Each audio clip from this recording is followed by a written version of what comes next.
Hello everyone, welcome to Gorgie Farm apiary. Today we're moving our bees from their nuke boxes into larger boxes and getting them ready for the main nectar flow because the clover is starting to pop out. We had a bit of rain for the last week or so and now we're expecting a major nectar flow to begin. So let's crack on with the work. Okay. I brought with me our standard boxes made out of styrodur, which is an amazing beekeeping material, as it is really temperature retentive. We're gonna take out some empty frames. We have a big frame of honey just to make sure that they have something to eat. Now, we haven't opened those boxes since our first visit, which was almost 2 weeks ago. The bees are looking nice, keeping busy. Let's see if the queen cells has hatched out and has the queen returned from her mating flight, and if we have any eggs inside.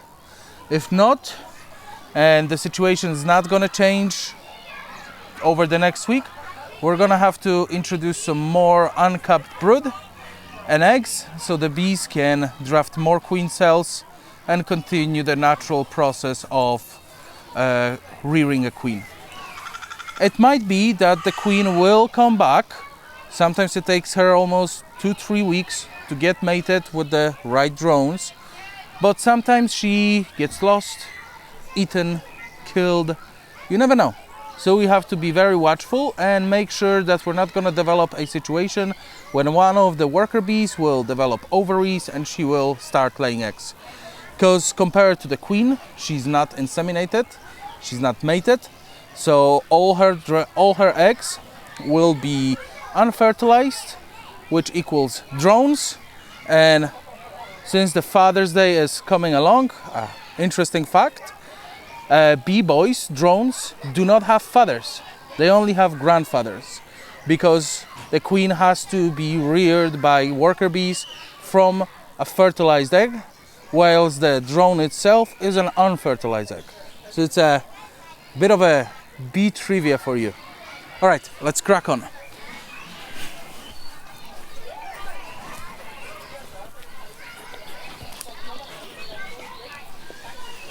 Okie dokie, the weather is very nice today. I'm gonna even put on the hat. As I've mentioned in a first hour visit, so hello there. Our bees are super mild. I mean, like really mild. So I don't think the hat will be necessary. Let's just give them a bit of a smoke, just to let them know that we're gonna do some work here. And the last frame, I see the little BBs are starting to draw out some wax, which means that there is some nectar going on.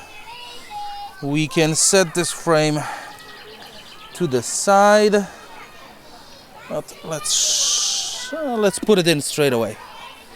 I think we're not gonna be shaking bees off today too much. We don't want to annoy them. And there is quite a bit of visitors today at the apiary, so always unnecessary risk. So, first resource frame, we have some bee pollen here, and the same here as well. Some honey accumulated, although I wouldn't expect much. As I said, the weather in Edinburgh has been so I wouldn't expect them to bring much honey in. So this goes in, thank you very much. I think we're gonna take out one more frame from the box with foundation. Okie dokie, go in here, my sweeties. Now another one. Oh, this one is heavier. much heavier. We can have at least kilo and a half of honey here. I still don't see any sign of the queen. The bees are a bit buzzy, but the honey that they're making looks very, very thick, very nice. Okay. We don't see any eggs. All right, off you go to box number 1. Let's move those frames aside a little bit. I've recently discovered that my index finger has exact thickness for a Hoffman setup for bee space. So from now on, I use it to precisely measure out the distance between the frames. Because if you give bees too much space in between the frames, they will draw a lot of wild comb or bind the frames together, and that makes a beekeeper's work much more difficult and, well, counterproductive for the bees as well. Okay, frame number 4. Hello there, little one. You came out to greet me, yes? Do I smell of honey? Go in there. There you go. Thank you. Alrighty. Frame number 3. A bit lighter. All the brood has hatched out. So far, no eggs. Although, let's get a better look. Get some light in there. No. Which is a bad and good sign. Bad is that the queen has not returned from the mating flight yet. Good that the bees have not developed the working bee syndrome. The laying bee syndrome, sorry. So there's always a chance. So if the queen will not return within the week, we will introduce some extra brood inside to keep them happy, keep them working, and give them another chance on raising that queen cell, producing an amazing queen, and then hoping for the best. And the last frame, nice and heavy. We have bees working on honey. We don't have any eggs still. Oh, the last bee is hatching. Very nice. As you can see, even though queenless, our little bee sisters are very mild, very happy. All of them look nice and healthy. I don't see any varroa mites on them either. They're not stressed yet. So, let's put you back in. Very nice.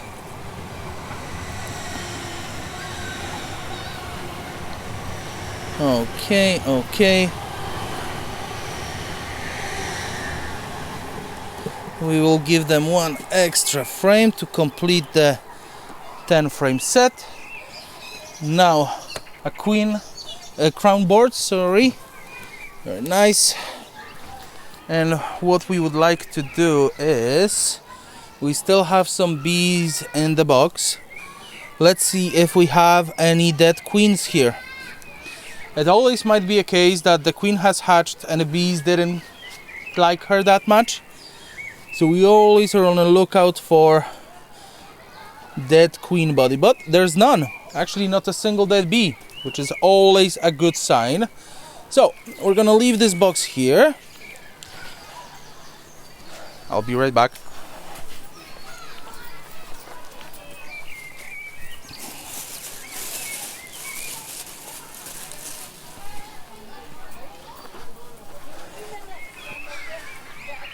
Now,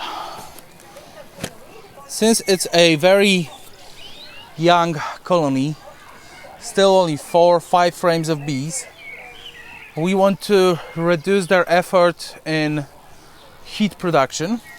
So we're using our little pucks on the vents opening. There we go. This will help the bees maintain the temperature. We're leaving one open on the very edge when there's just foundation. If it was a nook with brood, this will allow in the central part to maintain the temperature and we wouldn't chill any brood. Yet there's still ventilation and the bees can get in and out through the rooftop. And now onto the roofs.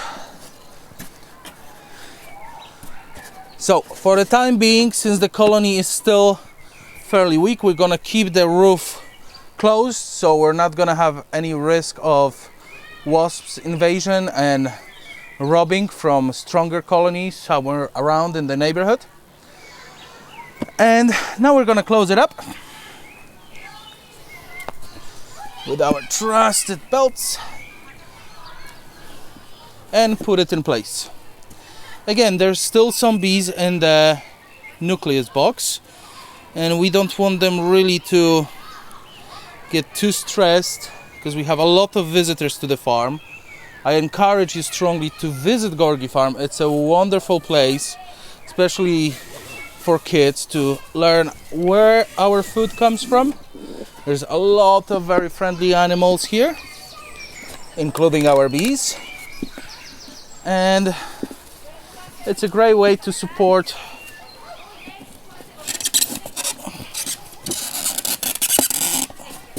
your local farmers. Okie dokie. So now that the colony, quite heavy actually, we can lay it here. And then we're gonna tip our box and allow the bees to slowly venture back into the hive because they will be attracted by the smell of comb and other bees. So all the frames that we managed to save, we're gonna put back into the box once the bees moved in, and we're gonna hang it as a swarm trap. Okay, on to box number 2. First and most of all, we're going to clear a bit of the entrance. I'm not gonna pull on those weeds, we're just gonna tuck them in. This always allows the bees a better way in. Okay, this one is so much larger. Very nice. Okay, let's just give them a wee bit of smoke. Very nice. Okay, let's prepare the box.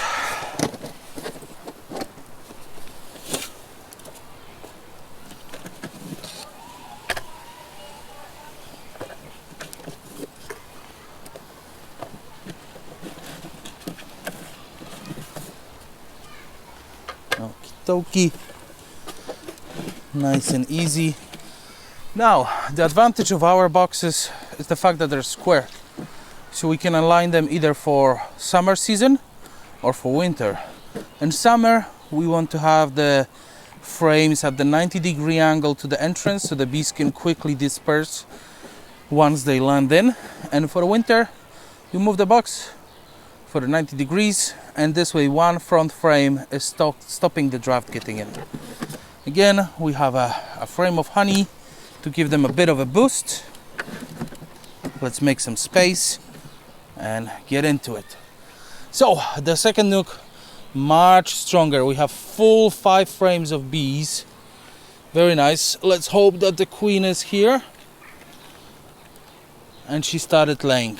So first, resource frame full of bee bread. There is plenty of honey coming in as well. Very nice. I don't see any eggs on the first one yet, but let's keep our hopes up. There you go. Get on from underneath the light frame. Yes, I don't want to squash you. Hello there, ladies. You can go back in. Excellent. Alrighty, frame number 2. Oh, this is a heavy one. Again, plenty of bee bread, plenty of honey stores here. The bees are obviously waiting for the queen, and they're already retaining a space. Let's look for the hatched out queen cells. We have one, looks like not that old. The bees sometimes like to reuse the wax, so the queen will hatch out and bees immediately will consume the remainings of the queen cell. So 1 week you might have, like in the last visit we had 5 queen cells. There's almost none left here now. So obviously no eggs yet. Let's hope that the queen will come back soon enough from her mating flight and the colony will pick up in strength. Again,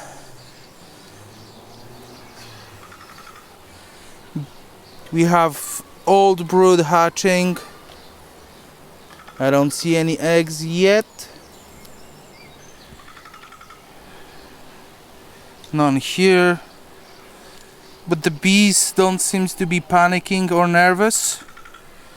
So they're still waiting. They're not getting into a panic mode. Okie dokie. Oh, this one is quite heavy. Again, full of food. We have some emergency queen cells, but obviously empty because all the bees have hatched out already. There we go. Some drone comb. Had some cells that emerged already. So again, waiting for that queen to come back. Let's get you in so you're not gonna get stressed out. And the last frame, it's gonna be probably a resource frame. Whoa, there you go. This one is a heavy one. Okay, very nice, full of honey. There's some bee bread as well stored away. No eggs though, so we're still waiting for the queen to return. Okie dokie. So we have 3, 6, 9. We need one more frame in. As per usual, index finger spacing. Okay, oh, you see, the bees already gotten on the foundation. The smell of wax is always a very good stimulus for them. So we're gonna grab one of those frames, stuff it back in. There we go. Thank you very much. Nicely packed. Again, crown board. Off we go. We're gonna open one up. Let's do it this way, on this side, because we have only foundation here. It's a good habit to have. We also use those crown boards for moving large colonies to different crops, to different nectar flows like heather.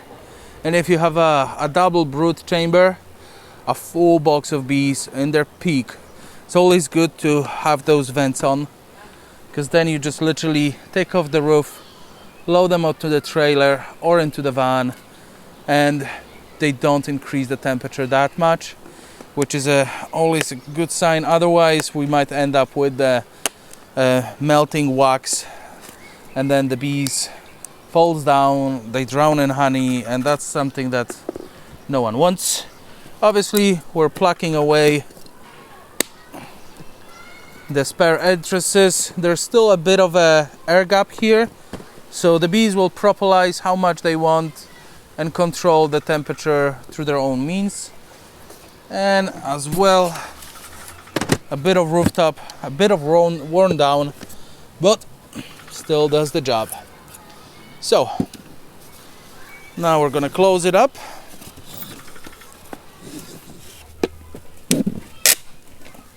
There we go. We're gonna move this box down here.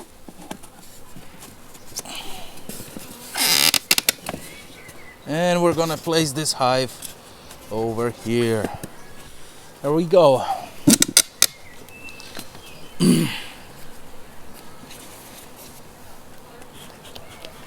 Okay, as you can see, the first box, the bees are already starting to jam up by the entrance. So let's lay this one a little bit lower and can give them a bit of a push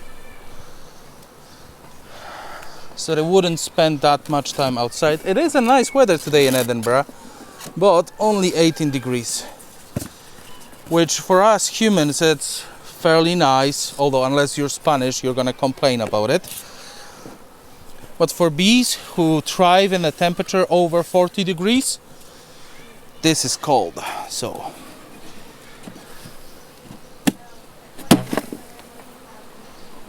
there we go.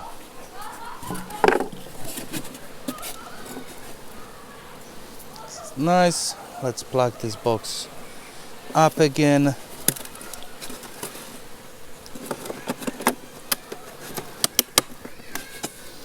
Very good. You BBs go here. I'm gonna close you up quickly. There you go. The rest of the bees is already finding their way in, which is just remarkable. And now we're gonna take the spare frames, put them inside of this box again.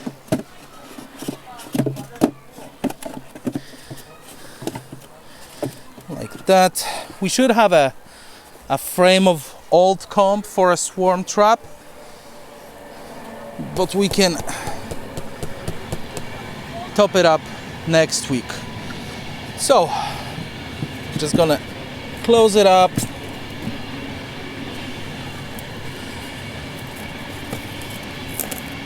Move it to the side so it's not gonna attract the foragers returning from their flights. There you go. As you can see, the bees have taken into it. Now I did shake some bees in front. If they're not flying bees, they will just slowly climb up, as you can see here, using the blades of grass to get back into the hive. So let's walk around so we're not gonna step on any of them. You can hear by the noise that they're getting a bit confused and irritated. So let's spread some smoke around and we're gonna empty the second box nice and quickly as well. There we go. Okay.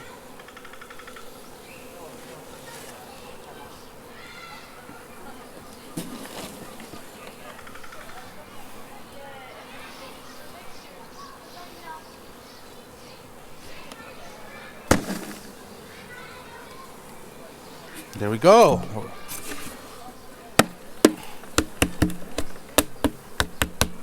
Quite a bit of them over there. Okay. Let's close them up nice and quick.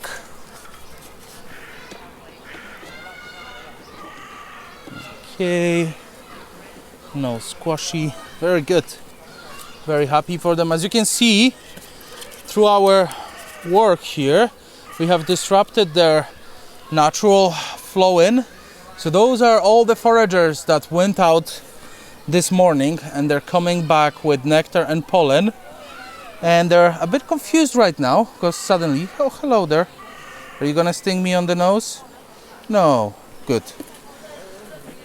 So they're a bit confused right now as what happened to their house, but they will recognize the smell coming out from the actual brood chamber and quickly get in so they can make some more delicious honey. So that's it for now. We're still waiting for your submissions for the names of the hives, the blue one and the yellow one. Please be creative. Bee puns more than welcome, and please follow and share both Gorgie Farm, which is an amazing educational institution here in Edinburgh, and our humble social media accounts at Instagram and Facebook at edinburghhoney.co, and visit our website where you can buy some more of Edinburgh honey, and enjoy life and be happy. Thank you very much for watching.